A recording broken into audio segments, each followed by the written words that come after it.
श्रीदुर्गायै नमः। श्रीदेव्यथर्वशीर्षम्। ॐ सर्वे वै देवा देवीमुपतस्तुः काशी त्वं महादेवेति ताब्रवीत्। अहं ब्रह्मस्वरूपिणी मत्तः प्रकृतिपुरुषात्मकं जगत् शून्यं चाशून्यं च अहमानन्दा आनन्दौ अहं विज्ञानाविज्ञाने अहं ब्रह्मा ब्रह्मणि वेदितव्ये अहं पञ्चभूतान्यपञ्चभूतानि अहम् अखिलं जगत् वेदोऽहं वेदोऽहं विद्याहं विद्याहम् अजाहं न जाहम् अधश्चोर्ध्वं च तिर्यक्चाहम् अहं रुद्रेभिर्वसुभिः सरामि अहम् आदित्यैरुतविश्वदेवैः अहं मित्रावरुणावुभौ बिभर्मि अहम् इन्द्राग्नि अहम् अश्विनावुभौ अहं सोमं त्वष्टारं पोषणं भगं दधामि अहं विष्णुमुरुक्रमं ब्रह्माण्डमुतं प्रजापतिं दधामि अहं दधामि द्रविणं हविष्मत्यै सुप्राप्यै यजमानाय सुन्वते अहं राष्ट्री संगमनि वसूनां चिकीतुषी प्रथमा यज्ञानाम् अहं सुवे पितर्मस्य मूर्धन्मं योनिरपस्वन्तः समुद्रे य एवं वेद स देवीं सम्पदमाप्नोति। ते देवा अब्रुवन् नमो देव्यै महादेव्यै शिवायै सततं नमः। नमः प्रकृत्यै भद्रायै नियताः प्रणताः स्मताम् तामाग्निवर्णां तपसा ज्वलन्तीं वैरोचनीकर्मफलेषु जुष्टां दुर्गां देवीं शरणं प्रपद्या महेश्वरानाशयित्यै ते नमः। देवीं वाचमयजन्तस्देवास्तां विश्वरूपाः पशवो वदन्ति सा नो मन्द्रेशमूर्जं दुहानां धेनुर्वागस्मानुपतुष्टुतेतुः कालरात्रिं ब्रह्मस्तुतां वैष्णवीं स्कन्दमातरम् सरस्वतीमदितिं दक्ष दुहितरं नमामः पावनां शिवां महालक्ष्म्यै वै च विद्महे सर्वशक्त्यै च धीमहि तन्नो देवी प्रचोदयात्। अदितिर्जय्यनिष्ठदक्षया दुहिता तव तां देवा अन्वजायन्त भद्रा अमृतबन्धवः कामो योनिः कमला वज्रपाणिर्गुहा सा मातरिस्वाभमिन्द्रः पुनर्गुहा सकला माया च पुरुषैष्या विष्णुमातादिविद्योम् एषात्मशक्तिः एषा विश्वमोहिनी पाशाङ्कुशधनुर्बाणधरा एषा श्रीमहाविद्या य एवं वेद स लोकं तरति मस्ते अस्तु भगवती मातरस्मान् पाहि सर्वतः। तैषा अष्टो वसः तैषैकादश रुद्राः तैषा द्वादश आदित्याः तैषा विश्वे देवाः सोमपा अशोमपाश्च तैषा यातु धाना असुरा रक्षांसि पिशाचा यक्षाः सिद्धाः तैषा सत्त्वरजस्तमांसि तैषा ब्रह्म विष्णुरुद्ररूपिणी तैषा प्रजापतेन्द्रमनवः तैषा ग्रहनक्षत्रज्योतिषीं कलाकाष्ठादिकालरूपिणीं तामहं प्रणमामि नित्यं पापापहारिणीं देवीं भुक्तिमुक्तिप्रदायिनीम् अनन्तां विजयां शुद्धां शरण्यां शिवदां शिवां विदयीकारसंयुक्तं वीतिहोत्रसमन्वितम् अर्धेन्दुलसितं देव्या बीजं सर्वार्थसाधकम् एवमेकाक्षरं ब्रह्म यतयः शुद्धचेतसः ध्यायन्ति परमानन्दा मया ज्ञानाम्बुराशयः वाङ्माया ब्रह्मसूतस्तस्मात् षष्ठं वक्त्रसमन्वितं सूर्यो मां श्रोत्रबिन्दुः संयुताष्टकतृतीयकः नारायणेन सम्मिश्रो वायुश्चाधरयुक्ततः विच्चे नवारणपूर्णः श्यान्महदानन्ददायकः हृत्पुण्ड्रीकमध्यस्थां प्रातः सूर्यसमप्रभां पाशाङ्कुशधरां सौम्यां वरदाभयहस्तकां त्रिनेत्रां रक्तवसनां भक्तकां दुधां भजे। नमामि त्वां महादेवी महाभयविनाशिनीं महादुर्गप्रशमनीं महाकारुण्यरूपिणीं यस्याः स्वरूपं ब्रह्मादयो न जानन्ति तस्मादुच्चेत् अज्ञेया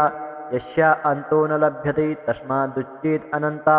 यस्या लक्ष्यं नोपलक्ष्यते तस्मादुच्चेत् अलक्ष्या यस्या जननं नोपलभ्यते तस्मादुच्चेत् अजा एकैव सर्वत्र वर्तते तस्मादुच्येत एका एकैव विश्वरूपिणी तस्मादुच्येतनेका अत एवोच्यते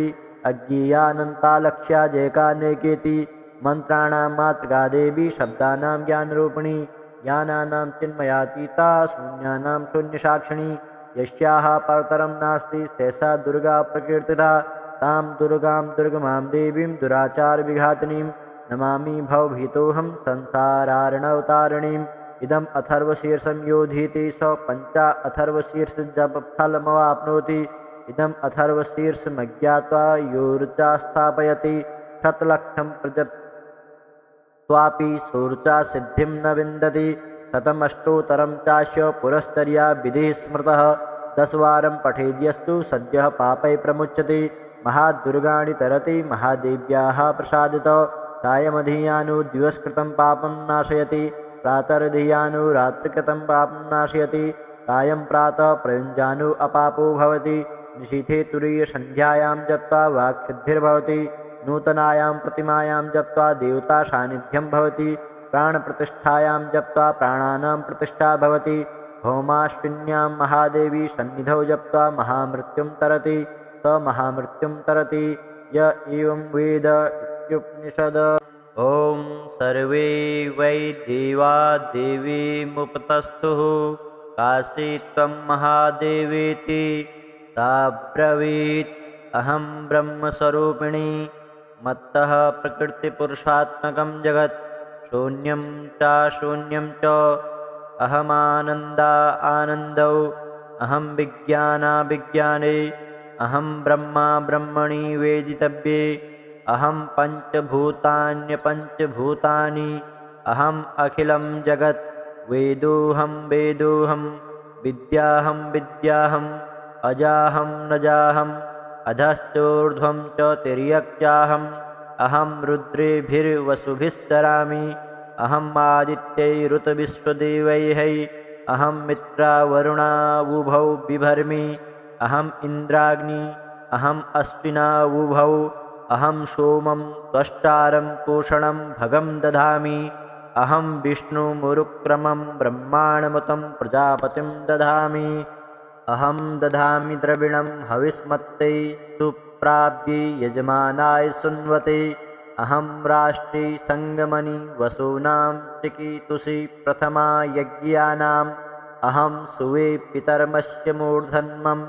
योनिरपस्वन्तः समुद्रे य एवं वेद स देवीं सम्पदमाप्नोति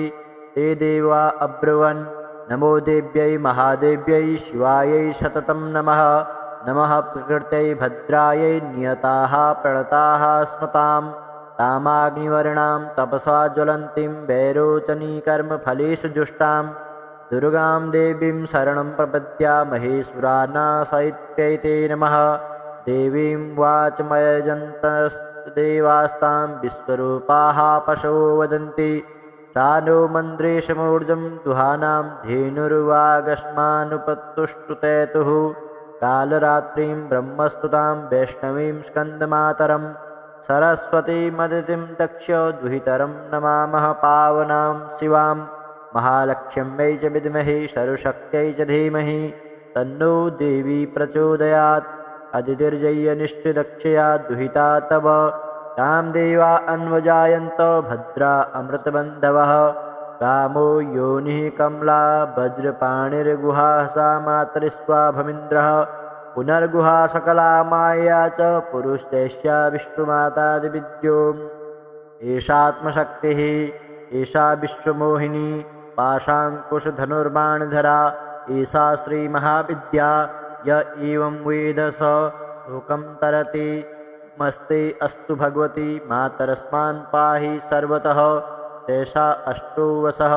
तैषैकादश रुद्राः तैषा द्वादश आदित्याः तैषा विश्वे देवाः सोमपा अशोमपाश्च तैषा यातु धाना असुरा रक्षांसि पिशाचा यक्ष्याः सिद्धाः तैषा सत्त्वरजस्तमांसि तैषा ब्रह्म विष्णुरुद्ररूपिणी तैषा प्रजापतेन्द्रमनवः तैषा ग्रहनक्षत्रज्योतिषीं कलाकाष्ठादिकालरूपिणीं तामहं प्रणमामि नित्यं पापापहारिणीं देवीं भुक्तिमुक्तिप्रदायिनीम् अनन्तां विजयां शुद्धां शरण्यां शिवदां शिवाम् विदयीकारसंयुक्तं वीतिहोत्रसमन्वितम् अर्धेन्दुलसितं देव्या बीजं सर्वार्थसाधकम् एवमेकाक्षरं ब्रह्म यतयः शुद्धचेतसः ध्यायन्ति परमानन्दा मया ज्ञानाम्बुराशयः वाङ्माया ब्रह्मसूतस्तस्मात् षष्ठं वक्त्रसमन्वितं सूर्यो मां श्रोत्रबिन्दुसंयुताष्टकतृतीयकः